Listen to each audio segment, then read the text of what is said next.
ये अपने इम्तिहान में पूरा उतरा है। सुनिए, ये प्रोफेटिक है, कोई इस चीज को रिसीव करे, कबूल करे।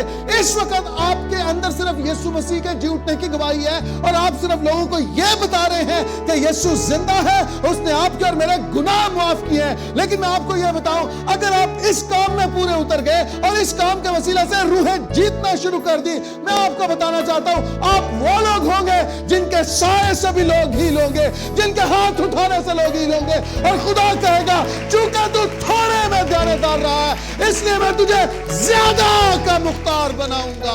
Hallelujah, hallelujah. आपको भी हीलिंग की पावर नहीं, डिसर्नमेंट का स्पिरिट, नबूवत का रूह नहीं मिला है, लेकिन एक वक्त आएगा खुदा ये चीजें देगा, क्योंकि आप थोड़े में ध्यानदार निकले हैं। जो कुछ आपके पास है उसे देना शुरू कीजिए, उसे बांटना शुरू कीजिए, उसको मल्टीप्लाई करना शुरू कीजिए। हालेलुया। अपने साथ वाले को हिलाइए, कहिए ये कलाम मेरे लिए है।